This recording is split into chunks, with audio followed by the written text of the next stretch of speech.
forma autónoma, ¿no? Los que estamos matriculados y trabajamos en la profesión, votamos todos los años a través de una encuesta que realiza el Colegio de Abogados del Departamento Judicial de General San Martín.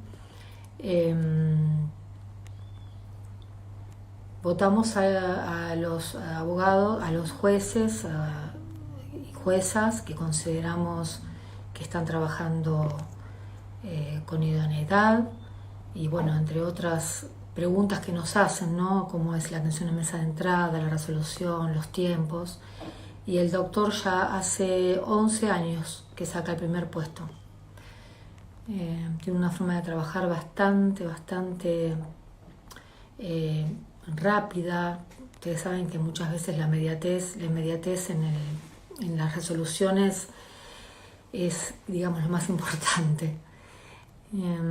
Y en relación al expediente electrónico, consideramos también que es uno de los jueces de la provincia de Buenos Aires que ha empezado con el expediente electrónico hace bastante, así que la pandemia no lo agarró desprevenido, al contrario.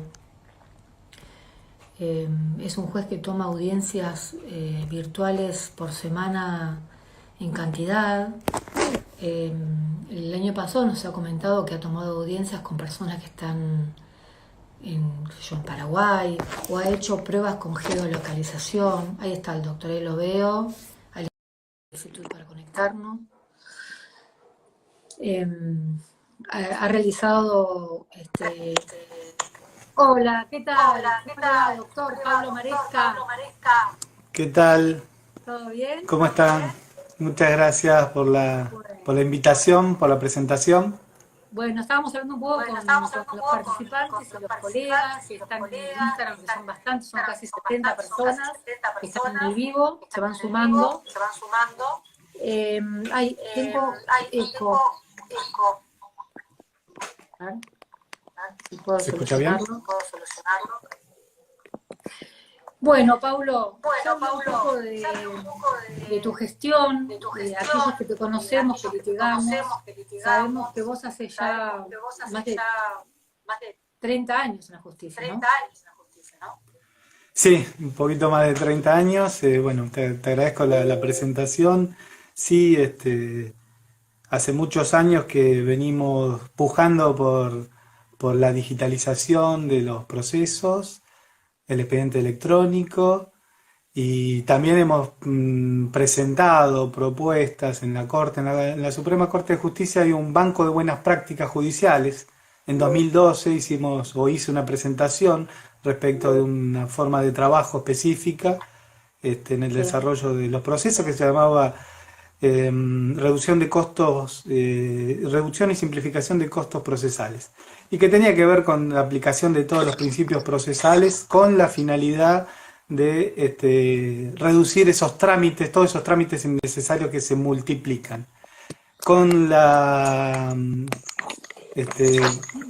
llegada del expediente electrónico, la posible llegada, avisoré que había un montón de alternativas para que esas propuestas se incrementen y se multipliquen.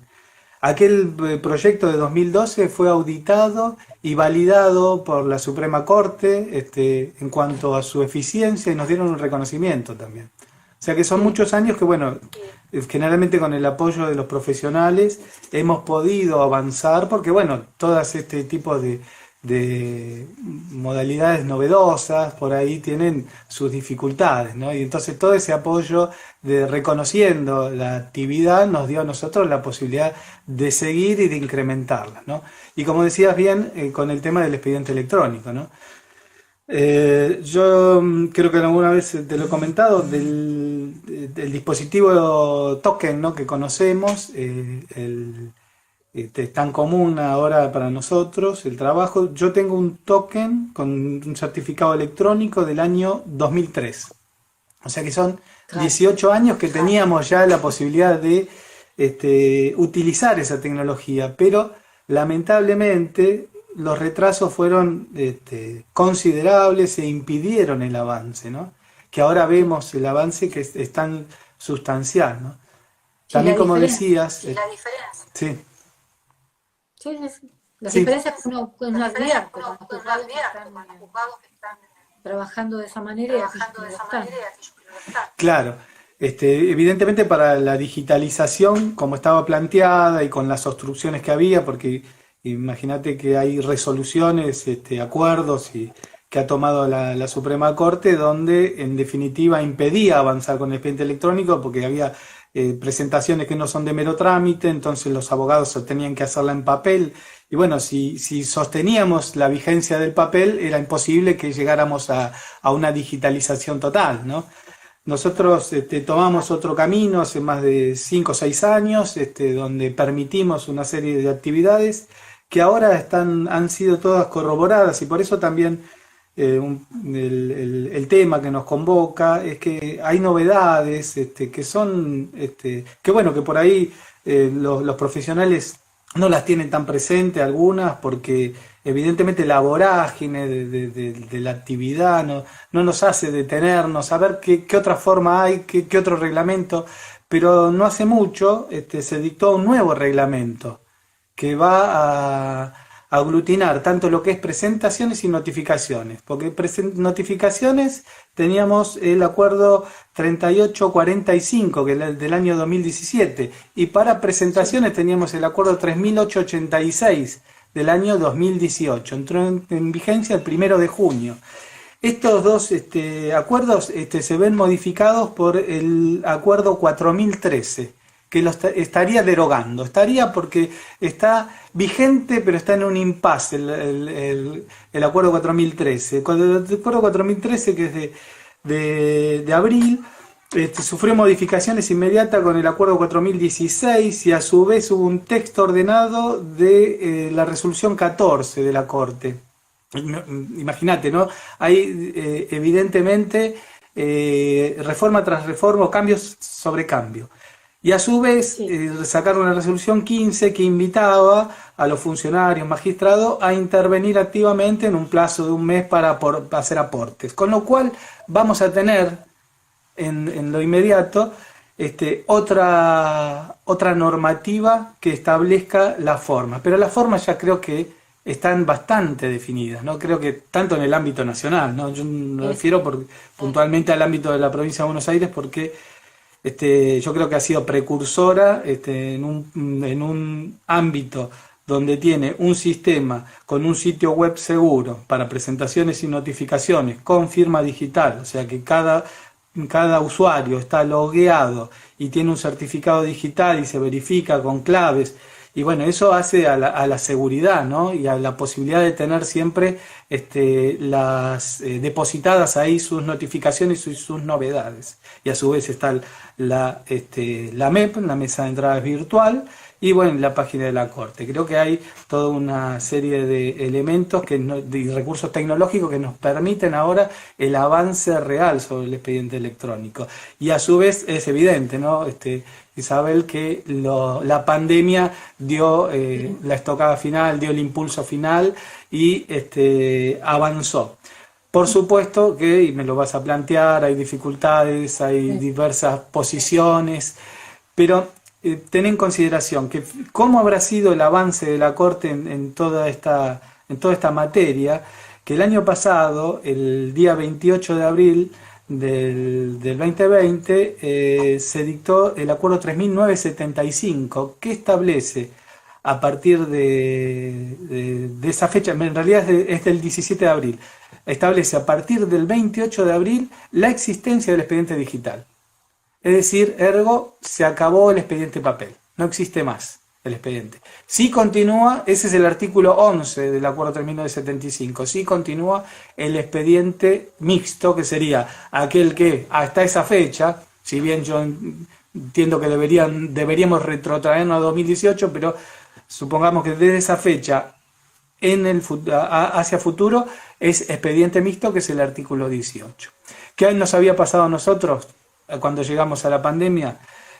Que hace muchos años veníamos digitalizando las presentaciones necesarias, demanda, contestación, hago una prueba de informes, las pericias, todos los elementos evidentemente necesarios para que si necesitamos verlo en sistema, lo tengamos a la vista y podamos utilizarlo. Esto lo hicimos también en la consideración de que los profesionales, porque esto es un feedback, ¿no? Cuando uno pone a disposición esta información, evidentemente el abogado o no viene, o no llama, o no pregunta.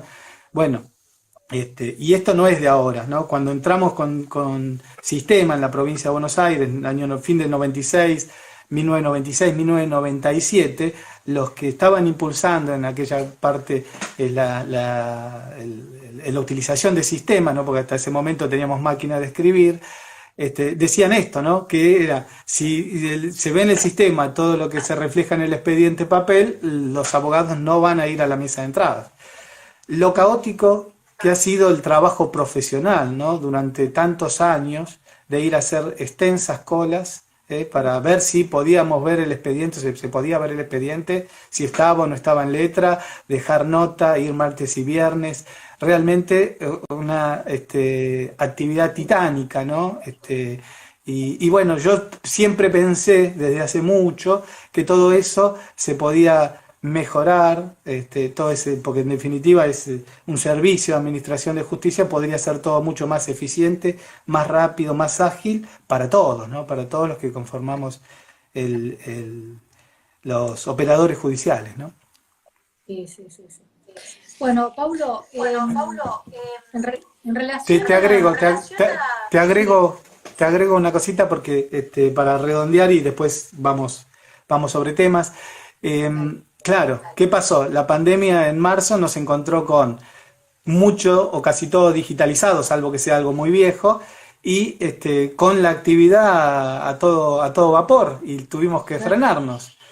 Cuando nos habilitaron, al poco tiempo, a las semanas, el trabajo remoto, bueno, estaban las audiencias que quedaban pendientes. Y bueno, decidimos avanzar con las audiencias y empezamos a celebrar todas las audiencias que estaban fijadas, las que se habían reprogramado, y todas en forma virtual y remota, porque a su vez toda esa actividad que es videograbada o grabada, se incorpora al expediente digital, es decir, que se acomoda, se amolda, se amalgama con el expediente digital, es parte del expediente digital. Entonces vamos a tener que hacer una consideración si el expediente digital sigue con la formalidad anterior para el tema de las audiencias presenciales y que queden ahí en el papel, o se tienen que grabar obligatoriamente para que estén incorporadas al proceso y cualquiera pueda cotejarlas en su integralidad, ¿no? Con todo ese contexto de realidad, ¿no? Que tiene la audiencia grabada, ¿no? Donde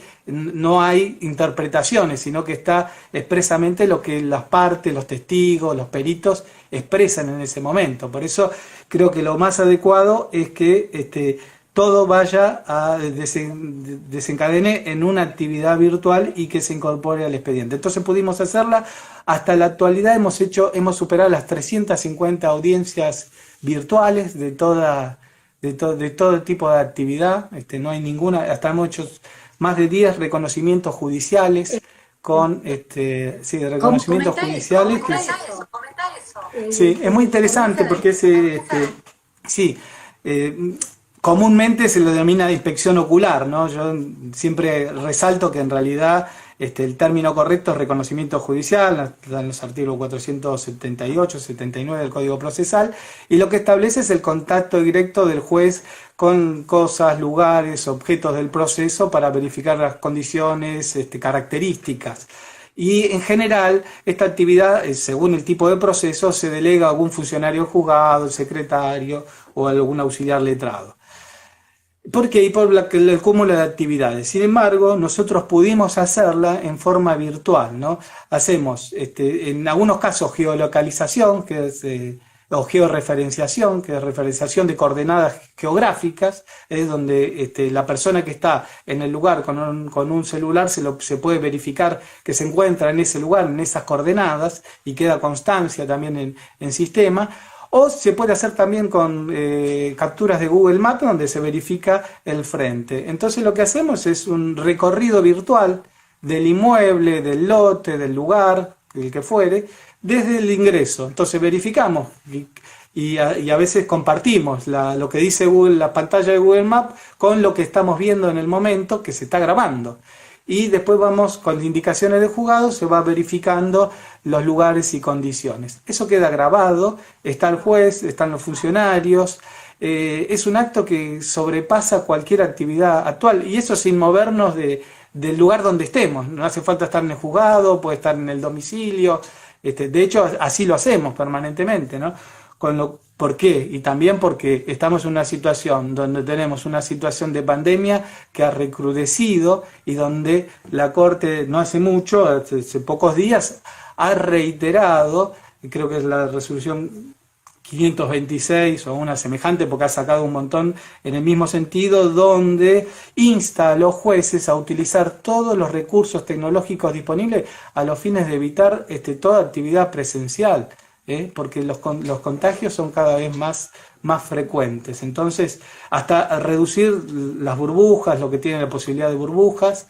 De hecho, bueno, nosotros en el juzgado, desde el 16 de marzo hasta el 25 de noviembre del año pasado, que no estaba habilitada por la Corte formalmente, que ahí empezaron los turnos, ningún empleado del juzgado fue a trabajar al juzgado, trabajó de la casa, o sea, solo fuimos el juez y los funcionarios a cumplir en forma rotativa esa actividad, y después canalizamos todo por los medios electrónicos, que ya teníamos la posibilidad.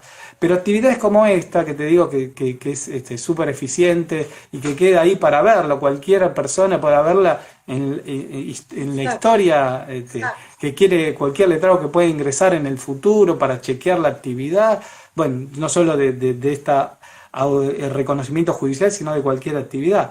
Con lo cual estamos ante una actividad que no tiene límites, ¿no? Que da unas posibilidades enormes para mejorar la justicia, para acercar la justicia, porque en definitiva esto es parte de lo que es el acceso irrestricto que tiene que tener el sistema judicial, y evidentemente la tutela judicial continua y efectiva, ¿no? Que hemos hablado en alguna oportunidad, ¿no? La necesidad de que las actividades se sigan desarrollando para que el sistema republicano siga siendo estando vigente, ¿no? Si un poder no funciona, justamente el poder que hace de contrapeso de los otros dos poderes, evidentemente estamos en una situación de afectación del sistema republicano. Por eso es tan importante, ¿no? Que utilicemos los recursos. La Suprema Corte de la provincia así lo ha establecido. El problema a veces está dado por las situaciones particulares de cada organismo y las actitudes que se toman, ¿no? Para el uso o no uso de esos recursos, ¿no? Pero están disponibles todos. Sí, sí. Bueno, no sé, tengo un problema con el, no sé si tengo un eco. No sé cómo solucionarlo. Sí. Que no voy a hablar mucho. Yo te escucho perfectamente, ¿no? Sí. Sí, yo tengo un eco. Yo no sé si alguno los asistentes también lo están escuchando, no vi que no leía ninguno que haya dicho. El eco es de mi voz. O sea que hay un tema con...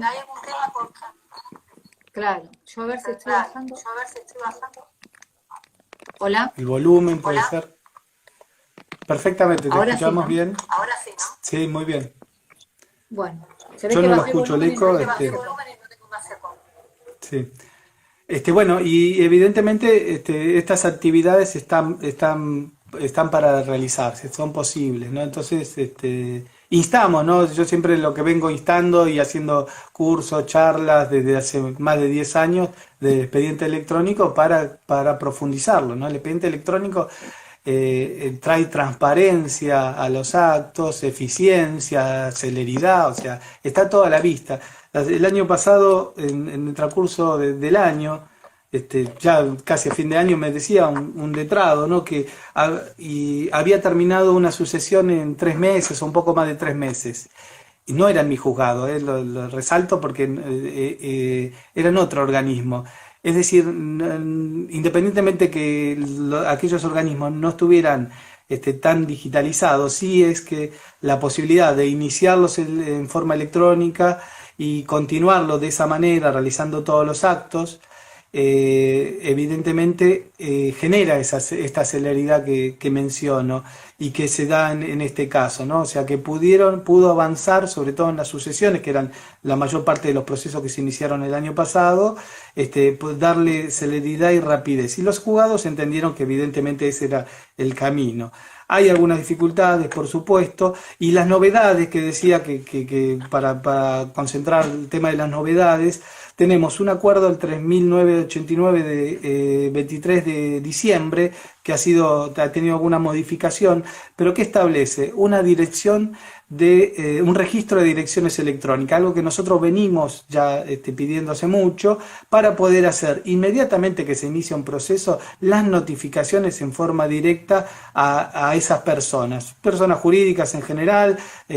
Bueno, ahí está previsto la obligatoriedad tanto para la Fiscalía de Estado, para diversos organismos de la provincia, también para empresas de servicios, para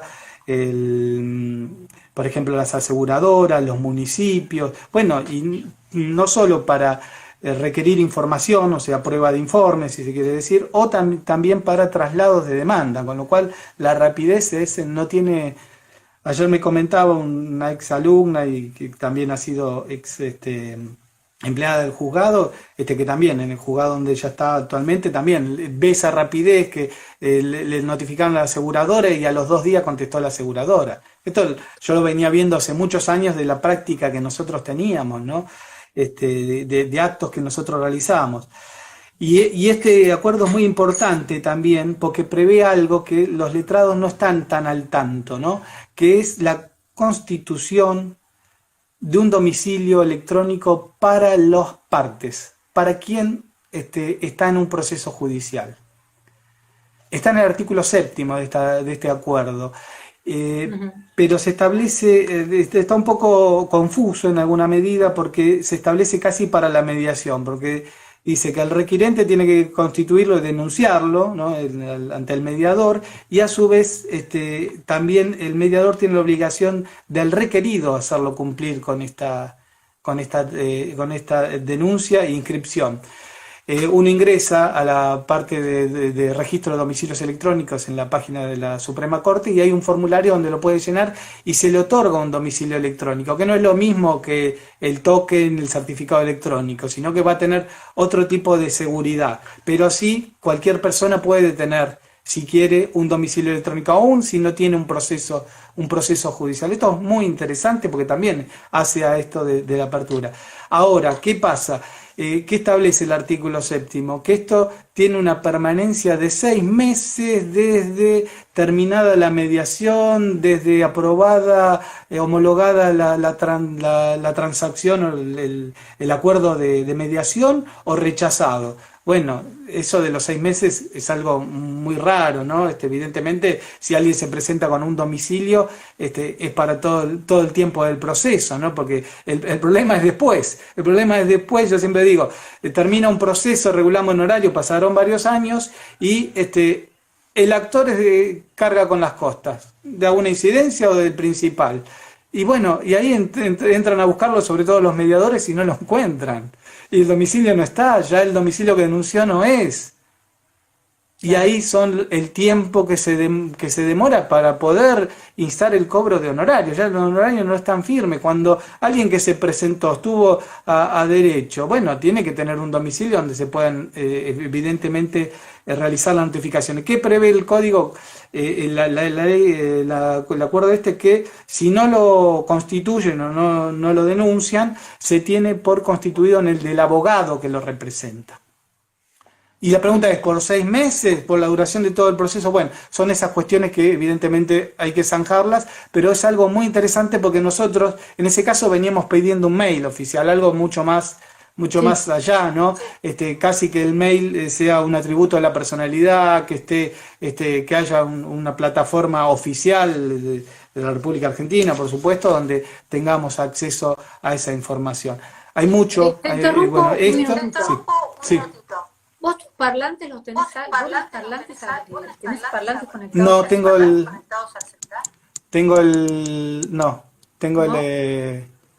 no, estoy con el volumen. A ver. Estoy Ahora con... ya, No, no, estoy... ahora no se escucha más eco. Ah, sí, sí, se Lo escucha. bajé No el lo puedo volumen. resolver. Bueno, lo que te quiero decir es lo siguiente, desactivé los comentarios para que se pueda ver tu rostro, así lo podemos ver, y cuando termine lo vamos a activar para todos los que quieran, porque yo vi que había ya preguntas que estaban haciendo los colegas, pero las vamos a leer al final. Por eso lo Perfecto, sí. desactivé. Y Sí, quería decirte que ayer estaba leyendo el código procesal de la relación de consumo que se dictó en la Ciudad de Buenos Aires en marzo, y ahí habla sobre el tema del domicilio, de que es obligación constituirlo electrónico desde la mediación. Claro. Sí, sí, sí. Tenemos Y una vi que ley en la también en la provincia de Buenos modificación Aires también. Sí, que se sí. hizo el Código Civil Comercial en relación a los contratos de locación. Sí, por supuesto, sí, sí. Bueno, por eso se va en ese camino, ¿no? Yo insisto con el tema del... Tenemos una ley en la provincia donde también para el ámbito fiscal y el ámbito de la administración pública, los administrados tienen que constituir domicilio, o sea que evidentemente esto va a ser una generalización el domicilio. Así que sería muy interesante que la gente, los ciudadanos puedan, digo, en la plataforma de la Suprema Corte, que es un sitio seguro, y con ese domicilio hacer todos los actos inherentes a la ciudadanía, ¿no? Así que ese es un punto muy positivo, ¿no? Para redondear el tema de las novedades, las presentaciones son todas electrónicas, los actos que no son de mero trámite hay que escanear las presentaciones de los letrados, firmadas por las partes, quedan depósito del abogado. También el abogado declara bajo juramento que tiene el original, y a su vez, bueno, se puede pedir la exhibición en casos específicos por la otra parte o por el juzgado dentro de los 5 días de presentado. También algo similar es para la documentación. La documentación es la misma situación.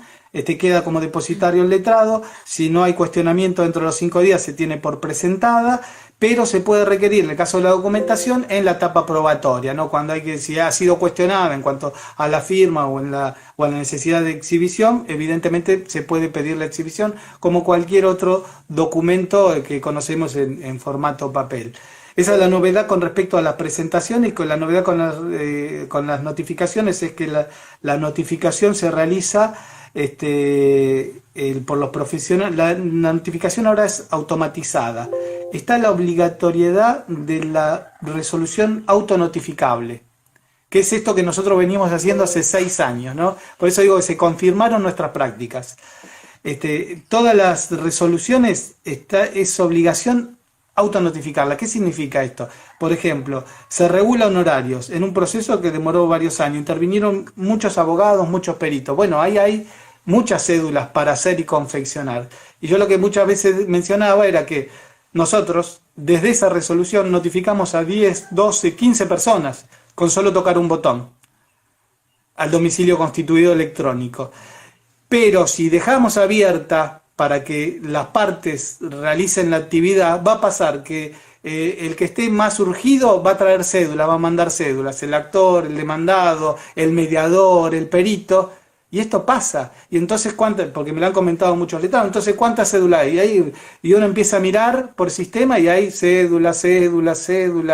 Es casi, es muy difícil. O sea, la complejidad que tenía el expediente papel se va a trasladar al electrónico, pero sin lugar a dudas. O sea, si no tomamos otro camino. Y el otro camino es la concentración, la simplificación. Y bueno, esta normativa prevé este tipo de actividad que es simplificadora y reduce los trámites. Resoluciones autonotificables, esta sería la obligación, o sea que la tiene que hacer el juzgado. Para eso va a haber que prepararlo, va a haber que capacitarlo, porque no es tan sencillo, o puede ser que no tenga carga de datos o que se carguen los datos en forma incorrecta. Y otra de las novedades también, bueno, que ya habrán visto en general los profesionales, es que las oficinas contestan electrónicamente el resultado de las diligencias, cédulas y mandamientos. Nosotros tenemos una práctica de muchos años de confeccionar la cédula del año 2017, de confeccionar todos los instrumentos, cédulas, mandamientos y oficios.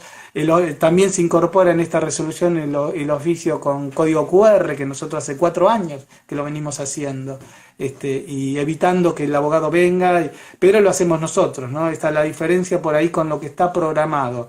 Yo insisto que hay un montón de diligencias que no violan de ninguna forma el sistema dispositivo, que lo único que permiten es el avance de los trámites en buena ley, cada cual continuando con el trámite. Está previsto eso. Y bueno, esas son en función básicamente las últimas novedades, y insistir con el tema de las audiencias virtuales, que en algún momento por la resolución 480, el artículo 7, había algún tipo de obstrucción. Esto fue en abril del año pasado, a fin de abril o principio de mayo. Después, con la resolución 816 se modificó el artículo 7 de la 480 y se estableció un protocolo para audiencias virtuales, semivirtuales o presenciales. O sea que hay un protocolo específico para esa actividad. Y hace poco, bueno, el 12 de marzo, la Corte sacó la resolución 1, que establecía SPL, que establecía frente a los pedidos, creo que eran muchos tribunales laborales que le pedían a la Corte que se exprese respecto de si había que pedir autorización para hacer las audiencias virtuales. Y la Corte dijo no. Ya lo hemos tratado y trabajado en la resolución 816, que es de agosto del año pasado, donde se habilita todo tipo de audiencia, todo tipo de actividad, con lo cual hay que ponerse a realizar la actividad. Entonces está todo habilitado y está todo permitido, y entiendo que van a seguir la mejora. Creo que el camino se ha tomado. Y esto de las audiencias virtuales y esto que estamos haciendo, concatenando con todos los temas del expediente digital, tiene que ver con el proceso sucesorio, como comentaba antes, ¿no? En 3 meses terminaron un sucesorio. Fíjese la rapidez, la celeridad, y cuando antes había que ir, ver si avanzaba o no avanzaba, si dejé los testimonios, para cuándo van a estar, su oficio. Bueno, todas esas dificultades hoy mínimamente se ven un poquito más agilizadas. No digo que está del todo. Cada organismo tendrá sus dificultades, la forma de trabajo, todo, pero va a ir encaminado a eso. Y el tema también que nos convocaba, el tema de la partición, está íntimamente realizado, la partición judicial sucesoria, está íntimamente relacionado con esto. ¿Por qué? Porque hay un montón de actividad que está en el ámbito virtual, y que si no se hace en el ámbito virtual el proceso no avanza, y que no se puede hacer presencial. ¿Por qué? Y porque estamos en una situación, la verdad, que es peor que el año pasado. Entonces evidentemente la presencialidad no es la regla. La presencialidad no es la regla, es la excepción, pero la super excepción. Y ahora, cuando nosotros tenemos en un proceso sucesorio que citar a los que han sido declarados herederos, evidentemente no sabemos 1, 2, 10, hay sucesiones donde hay una multiplicidad porque hay varios fallecimientos, con sucesiones concatenadas. Son muchas personas. Entonces, ¿cómo hacemos? Bueno, evidentemente hay que buscar otra forma. Y la única forma real es la virtualidad. Y nosotros lo practicamos, ¿no? Por eso también lo mencionamos. Ahora, cuando hablamos de sucesión, tenemos que acordarnos que eso implica la transmisión de derechos de una persona a otra. Esta transmisión, como sabemos, puede ser por actos entre vivos, comúnmente contratos de compraventa, de donación, de cesión, o puede ser también por actos por causa de muerte, ¿no? Que es la sucesión mortis causa, que tiene lugar lamentablemente con el fallecimiento de una persona. Sobre todo en este momento tan lúgubre y tan difícil, que todos los días nos enteramos de este tipo de situaciones. Y ahí da lugar o genera el proceso sucesorio. A la persona que falleció lo llamamos causante, lo llamamos decujus, y a aquellos que lo deben suceder, sabemos que se llaman sucesores o causavientes, que pueden ser a título singular, en el caso de los legatarios, que van a recibir bienes determinados, y sucesores universales, que son los herederos propiamente dicho, que van a recibir el todo, una alícuota parte del acervo hereditario. Entonces, un poco para ponernos en contexto, ¿no? El proceso sucesorio o el juicio sucesorio es el procedimiento en el cual se va a determinar la calidad de heredero, se va a establecer cuál es el activo que compone el acervo hereditario, se va a comprobar las deudas, y una vez hechos los arqueos, las deudas que conforman el pasivo, y una vez verificada esa situación y realizados los arqueos necesarios, el saldo se va a distribuir entre los herederos o legatarios instituidos conforme el testamento o conforme las disposiciones del Código Civil. Evidentemente es el proceso sucesorio que todos conocemos, y que todos los letrados es una actividad de todos los días, ¿no? Yo a veces en la facultad y todo, en práctica, hay actividades que son esenciales. Recién hablaste de la ley de locación y todos los años tenemos algo de la ley de locación, alguna situación, y en el ámbito profesional es permanente, ¿no? ¿Por qué? Porque la situación habitacional de nuestro país es compleja, ¿no? Es un tema recurrente, y la sucesión también, porque las personas fallecen, dejan bienes y hay que hacer la distribución de esos bienes. El proceso sucesorio tiene etapas, la etapa inicial, así para ponernos en contexto también, es de planteamiento, es decir, donde se presentan aquellos que son herederos forzosos o herederos y los que han sido instituidos por testamento, y esa etapa se realiza una serie de trámites para llegar a la declaratoria de herederos, donde se los declara, o la aprobación del testamento. Es decir, aprobación del testamento en definitiva es una resolución donde se declara la validez del testamento en cuanto a su forma, ¿no? Puede ser que sea dos tipos de procesos, tanto puede ser testamentario o ab intestato, y pueden unirse las dos sucesiones. En el desarrollo de ese trámite, sí. Te interrumpo un segundito. En relación a la partición, la adjudicación de bienes, interesante, porque en general, por ejemplo, yo la partición, cuando tengo los herederos que se quieren adjudicar bienes, lo hago en forma privada, con firma certificada de escribano, y así lo presento para que se homologue. Pero también estoy pensando que en un juzgado como el tuyo o cualquier otro que utilice los medios tecnológicos, también las partes pueden hacer una audiencia remota y decir que esa firma fue impuesta por ellos, o decidir en una audiencia y también, ¿no?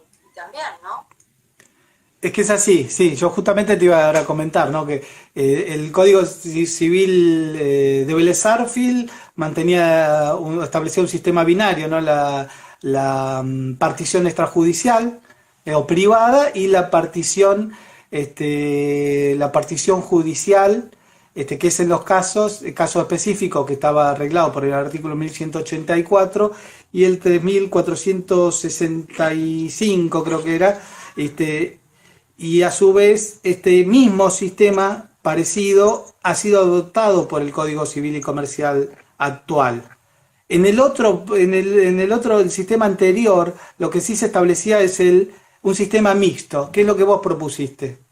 El tema de hacer un acuerdo privado y presentarlo con firma certificada es lo que estaba previsto en el artículo, en el 1184, inciso segundo, y en el 3515 del Código de Vélez Sarsfield. Ahora no está esa previsión, con lo cual está algo en duda lo mixto, pero es de cotidiano esta actividad. Y por eso también nos referíamos hoy al contexto del expediente digital, porque ¿cómo hacemos la partición? Si es obligatoria, porque hoy lo prevé el 2371, el 2371 prevé que la partición tiene que ser obligatoria en los casos de que si hay copartícipes incapaces, con capacidad restringida o ausentes. O sea, muchas veces se cita a alguno de los herederos y no comparece. Bueno, ya no se puede hacer la partición privada.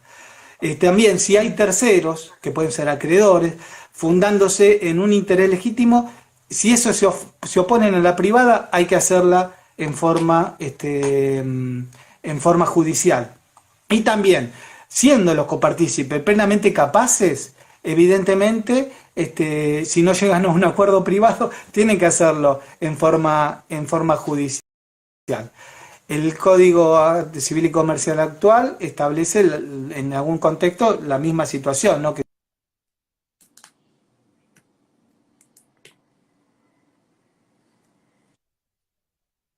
juzgar inconveniente, ¿no? Entonces esto también nos da la posibilidad de hacerlo de esta manera. O sea, lo ideal siempre es que sea, que sea de esta forma porque es la que más económicamente favorable para todos los que participan de la sucesión.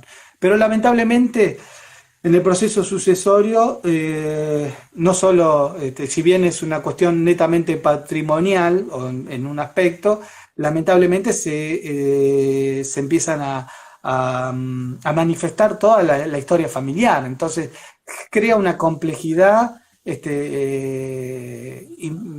importante. Y fijémonos, ¿no? Que las familias se han modificado y entonces tenemos a veces un montón de herederos y a veces herederos de diferentes edades, ¿no? Y hijos que han nacido muy recientemente al fallecimiento del causante. Entonces ahí tenemos la intervención del Ministerio Pupilar. En muchas particiones tenemos. Acuérdense, si hay un menor incapaz o con capacidad restringida, ¿no? El incapaz hoy es casi una excepción, ¿no? Porque las personas pues hay que verificar en el proceso de determinación de capacidad hasta dónde, qué actos pueden realizar en la vida civil, ¿no? Entonces hay que establecerlo. Entonces ya los incapaces que teníamos antes con la terminología ya no son. Sin embargo, el Código Procesal, tanto el nacional como el provincial, mantienen toda la redacción anterior, ¿no? Con respecto a esto. Y si está previsto en el ámbito del Código Procesal que si hay un acuerdo privado, si es favorable al menor, si el Ministerio Público le presta conformidad, se puede aprobar o homologar. Y yendo a tu pregunta, nosotros hemos hecho muchísimas audiencias de conciliación o particionarias, porque lo que prevé el código en el artículo 744 de Provincia de Buenos Aires, 709 del Código Civil y Comercial Nacional, es una audiencia para designación de administrador. Si no hay designación de administrador, el administrador tiene que ser el cónyuge subpartite y a falta de o carecer de idoneidad, al que decida la mayoría o en su caso, si hay alguna oposición, es el juez que tiene que resolver. Con lo cual, a su vez, también puede ser que ese administrador tenga que ser otro funcionario designado o perito que va a ser un abogado de la matrícula. Eso es en casos que no se ponen de acuerdo y evidentemente que hay una necesidad, hay una multiplicidad de bienes y bueno, hay que poner a alguien. Acordémonos que el administrador, tanto provisorio como definitivo, provisorios antes de la declaratoria, antes de la aprobación del testamento, con posterioridad se puede confirmar como definitivo. Ese administrador está en principio para realizar actos de conservación, rendir cuenta trimestralmente o en el tiempo que pacten con los demás herederos y tiene que rendir una cuenta final, pero a su vez puede ser removido por mal desempeño y a su vez puede ser autorizado si no hay unanimidad por el juzgado para contestar demanda, presentar nuevas demandas, iniciar demandas o realizar todas las actividades inherentes a la preservación de los bienes que conforman el acervo hereditario. En esa audiencia de designación del administrador, si no están de acuerdo en hacer la administración, perdón, la partición privada, y eso lo manifiestan, evidentemente esa audiencia no solo va a ser de designación de administrador. Conforme el artículo 751 provincial y 716 de la Nación, va a ser una audiencia a los efectos de designación de inventariador, que va a recaer en un escribano que puede ser pactado, puede ser que las partes de común acuerdo establezcan un escribano o definitivamente lo designa el juez de la lista oficial. Y también de un tasador, que va a ser el avalúo de esos bienes, y a su vez también ya tendría que proceder en ese momento a designar un partidor. El partidor tiene que ser un abogado de la matrícula. Todos esos actos tienen que estar concentrados en la audiencia del 744. La pregunta es, en este contexto, donde no podemos tener presencialidad, no de ahora, del 16 de marzo del 2020, ¿qué actividad, cómo podemos hacer esta actividad para la designación y buscar la solución por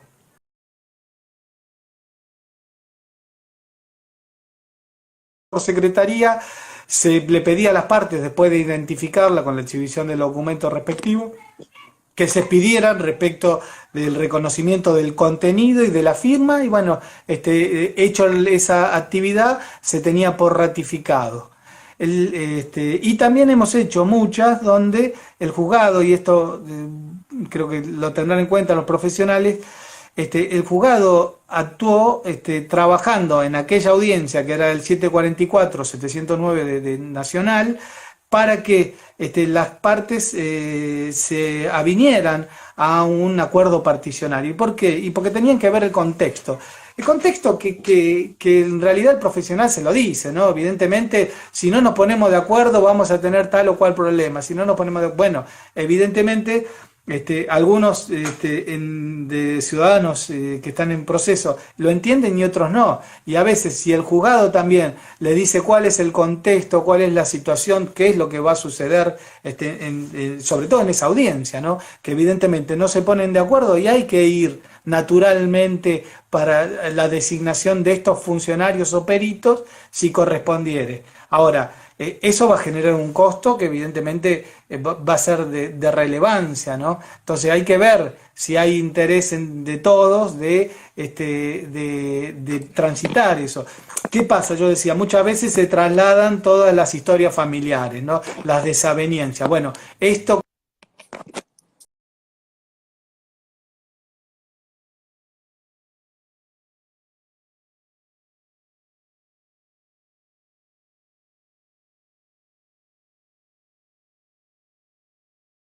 alternativa es la audiencia virtual, todos los herederos. Están todos los herederos, tienen el poder suficiente para intervenir en el acto, no tienen. Bueno, evidentemente que todas esas situaciones se zanja con lo virtual. Nosotros justamente en las audiencias virtuales de partición, de designación de administrador, hemos tenido gente que estaba en Paraguay, en México, en diferentes países, en casi todas las provincias de la Argentina. La última fue de Tierra del Fuego, que no habíamos tenido, y toda esa gente pudo participar del acto y tomar decisiones, hablar con su abogado en forma privada también, si había que tomar alguna decisión, y consensuadamente arribar a un acuerdo. Bueno, en algunos casos no se pudo, pero en la gran mayoría, sobre todo en el tema del proceso sucesorio, lo hemos logrado. ¿Y por qué? Porque digo que el juzgado tiene que intervenir, porque también puede poner todo eso que transmiten ustedes y que a veces no les llega a los clientes por diferentes motivos. Bueno, que el juzgado se lo diga también es otra situación diferente y colabora y es en definitiva parte del servicio de administración de justicia. Entonces por eso es tan necesario realizar las audiencias. Ahora, si no se ponen de acuerdo hay que designar un inventariador. El inventariador es escribano, va a ser un inventario. Justo ayer, cuando comentamos el tema de la actividad, me acordé que hace más de 20 años, o hace 20 años, 2001, había tenido como secretario una actividad de inventariador y de tasador, en una sucesión de donde la persona fallecida creo que era cónsul y era también artista. Entonces tenía en la propiedad, una de las propiedades que había dejado, un montón de obras de arte, tenía alfombras persas que eran súper valuadas. Tuvimos que designar un experto en arte, un escribano, otro tasador. Y yo tuve que ir como secretario, como funcionario, a realizar el acto del inventario, y hicimos en el mismo inventario el avalúo. ¿Por qué? Porque ahí estaban todos. Entonces, duró casi todo el día esa actividad. porque salían jarrones de chinos, alfombras que había por todos lados, algunas que estaban deterioradas, bueno, y ahí se hacía el avalúo. ¿Quiénes participan de esa audiencia? Todos los interesados. Es así, tiene que ser presencial en el lugar, porque evidentemente puede ser semipresencial, pero para esa audiencia, para esa actividad tenemos que hacer la otra donde lo designamos y por ahí podemos buscar una solución. Si no hay solución hay que ir acá, pero a su vez acá puede haber además de participar los que intervienen en el proceso y hasta los acreedores de esa actividad, después se pone a consideración de los presentes en el proceso el inventario y el avalúo. Si no se ponen de acuerdo, el juez es el que va a resolver, ¿no? En tanto y en cuanto frente a esas oposiciones. ¿Y sabes cómo lo hace? Mediante una audiencia. Tiene que fijar, si hay oposición, tiene una audiencia. Si falta el que se opuso, el que presentó una impugnación del inventario de avalúo, se lo tiene por desistido. Y si falta el perito, se le tiene por perdido los honorarios. Fíjate qué importante es la actividad de la audiencia. ¿Y cómo la hacemos? Y virtual.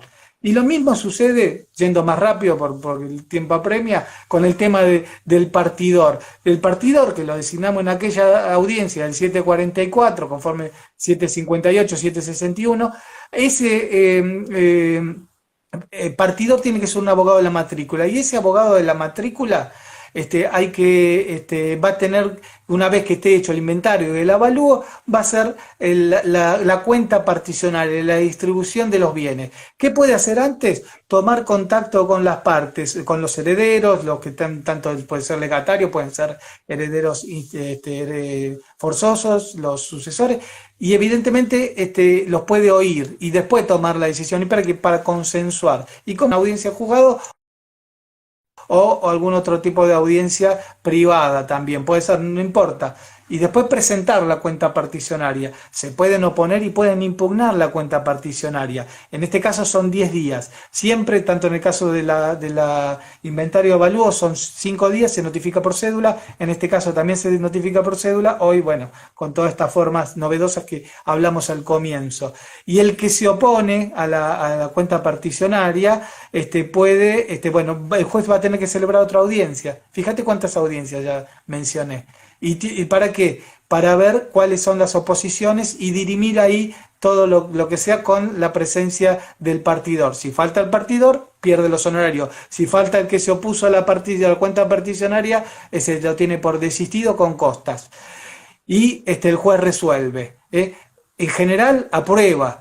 Rechaza si evidentemente esa cuenta particionaria es contraria a las disposiciones del Código Civil y Comercial, o si es contraria a los intereses de una persona que está declarada incapaz o que está declarada con capacidad restringida. Fíjate cómo todo esto tiene relación, son todos actos procesales y están más allá de lo que establezca la ley de fondo, y se desarrollan en un proceso que tiene que estar activo, y la forma de activarlo es mediante la actividad virtual, sobre todo en el contexto de pandemia. Y si no, va a haber que hacerla presencial. El problema que tenemos es que el recrudecimiento de la pandemia, y que tenemos los medios necesarios para avanzar. Entonces es una picardía, digo, no proceder. Ahora, si no se hace todo esto, el proceso está paralizado, el acceso a la justicia está restringido y la tutela judicial y continua no funciona. Y el sistema republicano no está, no existe. Entonces,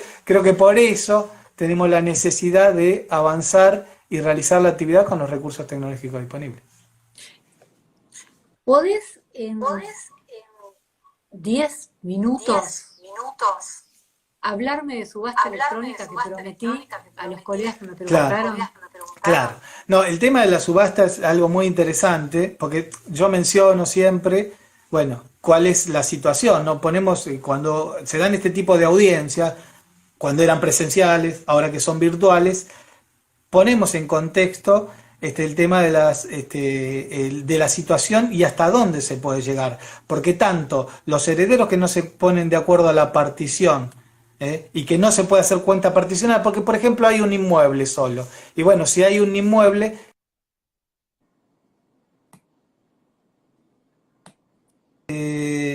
realizar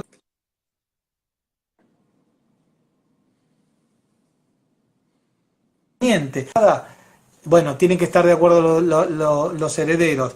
Si no están de acuerdo, no se va a realizar. Pero por ahí no se realiza porque el mercado tampoco permite que se realice. Entonces, ¿hasta cuándo aquel que no está en posesión de los bienes? Porque si bien, como decía el 3410 de Vélez Arfield y ahora el código actual, desde la muerte del causante, el heredero toma contacto con la herencia, toma la posesión de la herencia, lo cierto es que esa inmediatez muchas veces no existe y que alguno de los herederos tiene el uso exclusivo de esos bienes.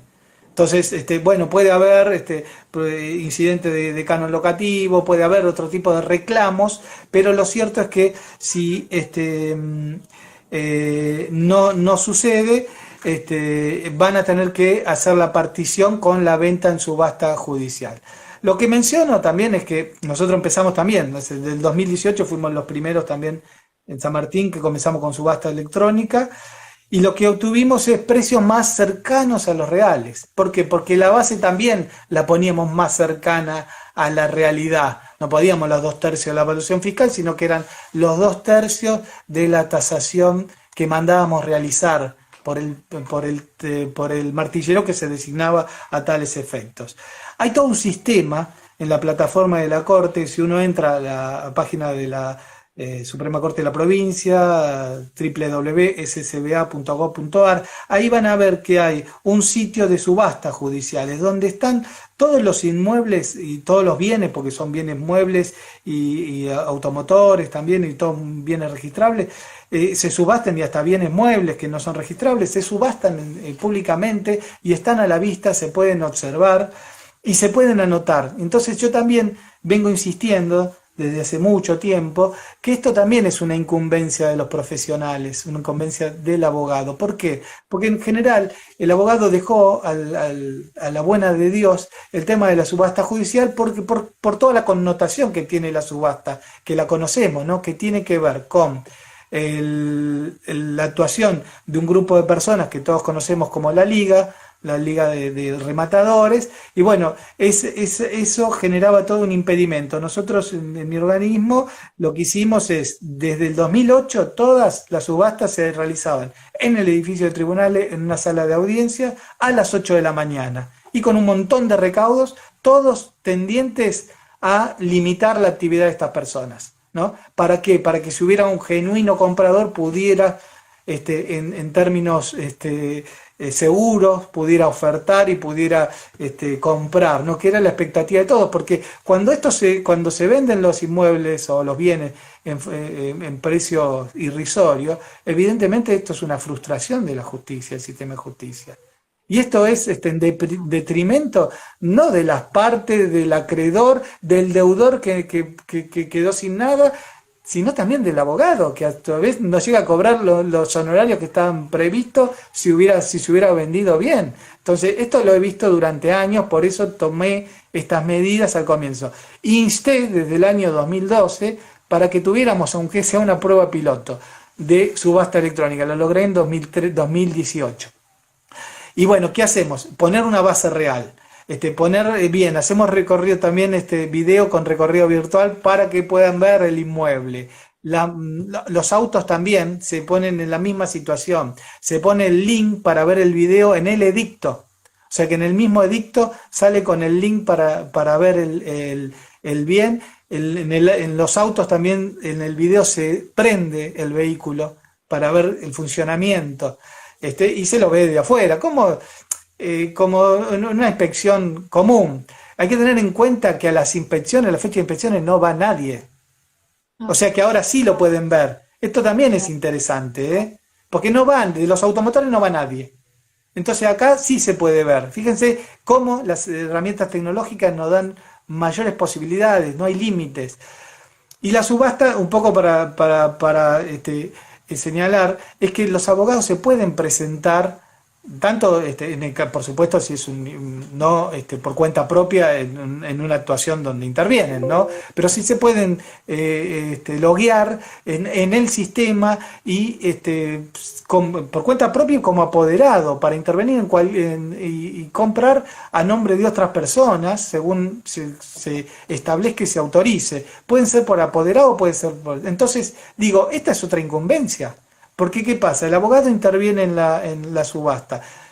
En la subasta electrónica hay una base y esa base se va multiplicando, se va adicionando un porcentaje que establece el juzgado cada vez que uno toca. Entonces, bueno, y está establecida todas las pautas, o sea que es muy sencillo esto. Lo único que hace falta es registrarse. Y yo le digo a los abogados, no tengan miedo, regístrense, participen, vean, intervengan por otra persona, por a un cliente por ahí quiere hacer una inversión, cobró una indemnización, quiere invertir. Y bueno, ¿por qué? Ustedes le hacen esta actividad y a su vez la inscripción después. Entonces creo que es fundamental. Por supuesto que en el proceso donde intervienen, en un proceso sucesorio de partición, no pueden de ninguna manera intervenir porque hay realmente intereses contrapuestos y esto es realmente claro, contra la ética. Pero pero ¿qué pasa? En realidad podría presentarse por su cliente, como apoderado de su cliente, para intervenir en la subasta. ¿Por qué? Y porque cuando se subasta hay un porcentaje que tiene, que le corresponde al heredero, y bueno, ese porcentaje no va a tener que integrarlo en el precio porque va a estar compensado. O sea que también tienen oportunidad de comprar en subasta. No es la mejor forma decirle que bueno, vayan a subasta, por ahí compran más barato y en vez de pagarle al otro heredero la parte proporcional, le conviene a subasta. Creo que eso no es lo que corresponde. Pero sí está la subasta judicial, los precios, además uno interviniendo, sobre todo el heredero que tiene una porción, bueno, puede tratar de ir avanzando con el monto de la subasta y también sosteniendo el precio. Porque el tema es ¿no? A veces en las subastas se vendía mal. Ahora, ¿qué persona del ciudadano no quisiera comprar un inmueble que valga 100 en 80, en 85? Y saber que a valor de mercado ganó un 15%. Y creo que todos están buenos. Para eso también el juzgado tiene que darle las pautas necesarias para saber que el cierre del trámite de la subasta es sencillo, rápida, ágil y que no tiene mayores costos, porque si no, no cierra la ecuación, ¿no? Entonces eso también tiene que estar. La electrónica elimina lo que sería la figura del martillero. No, el martillero interviene porque tiene que realizar ciertos actos que tienen que ver con la inscripción, con la verificación del inmueble. Por supuesto se reducen más los actos porque no es el que participa activamente, porque es un sistema con inteligencia artificial, ¿no? El que realiza la subasta, ¿no? Se va realizando hasta que venza el tiempo. Los últimos minutos a veces han sido, yo he seguido algunas, la primera que tuvimos la seguía y bueno, ahí en los últimos momentos es donde empiezan a pujar y empiezan a subir los que están interesados realmente, ¿no? Se mantiene, hay un plazo de la subasta y en los últimos minutos es donde se recrudece y están todos sí. Y es muy interesante, hemos tenido muchas y han sido exitosas, realmente han tenido precios realmente en su momento que eran bastante cercanos y mucho mejor que los que teníamos antes, ¿no? Que la verdad que yo he participado porque a esas subastas que decía que eran presenciales a las 8 de la mañana, iba yo con la secretaria y yo, íbamos a la audiencia, llevamos un libro de asistencia, un control de las personas que pasaban, toda una serie, policía, todo de tribunales, para asegurar el acto. Y realmente por eso digo que esto también se suma a la transparencia, se suma a lo digital, se suma a esta herramienta, pero también es una incumbencia profesional. Entonces, y yo no veo hasta ahora, por ejemplo, que que se dé tanto auge o comunicación o difusión a esta situación. Yo creo que los abogados también tendrían que insertarse más en esto porque podrían, como apoderados, participar del subastas y adquirir bienes para sus clientes y inversiones, ¿no? Y además terminar el trámite, con lo cual cierra todo, ¿no? Y es muy sencillo. Una vez que se anotaron, ya pueden participar en cualquiera. Las primeras compras hemos tenido gente que compró desde Neuquén. Bueno, justamente el año pasado, de Neuquén y otras provincias, pero ahora me acordé que ese de Neuquén, hicimos ¿qué pasaba? Había que hacer el acta de adjudicación. Se hace un acta de adjudicación que era, bueno, se hizo en forma remota también. Entonces hemos interpretado y realizado actos con sistema electrónico que por ahí no estaban previstos. Adjudicación de subasta electrónica mediante videoconferencia. Y bueno, ya está inscripto el bien y no ha tenido ningún inconveniente y no lo hay porque en realidad está todo previsto para realizar estos actos. Entonces la subasta, por supuesto que en otra ocasión podemos hacer un detalle más específico de todos los puntos centrales de la subasta, porque tiene mucha reglamentación, pero sobre todo para el tema de la inscripción, y bueno, esto limita a aquellos que quieran, y bueno, también son los que participan, los postores, no tienen identificación, se identifica por un número, no hay forma de que alguien lo pueda identificar para que no puje. O sea, esto es y nunca tiene, o sea, son números totalmente diferentes y entra en otra, o sea, va a tener otra identificación, o sea, nadie puede saber quién es. O sea, esto es lo interesante. Recién se sabe quién es el juzgado cuando termina el acto y se llegó al mejor postor. Entonces ahí a ese se le va a adjudicar y ahí salen los datos y ahí sale la comunicación. Bien. Bueno, Pablo, la verdad que agradecemos. Bueno. Va a haber dos videos. Después los vamos a editar seguramente. Van a estar los dos, pero yo te voy a mandar uno completo. Y te voy a comprometer para agosto para hablar sobre subasta electrónica y para ver repetir algo que podemos repetir. Sí. Sí. Y también de licitación en la asociación.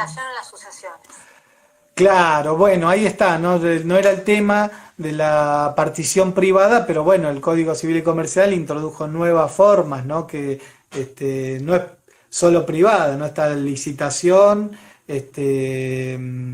también hay otra privada, compartidor privado es otra, y otra es la de lotes, ¿no? Asignación de lotes, Sí. bueno, es muy Después interesante lo todo vamos a eso, tocar. complejo, sí. Perfecto, vamos, cuando quieras, en agosto, cuando vos guste o el grupo entienda que es necesario. Le agradecemos a Hugo Muchas Eduardo, gracias. que siempre está ahí, nos está observando. Un saludo para Hugo porque hay muchas novedades. A Hugo ahí con lo electrónico, nosotros tenemos todos los días cambio, acá no, y mejoras.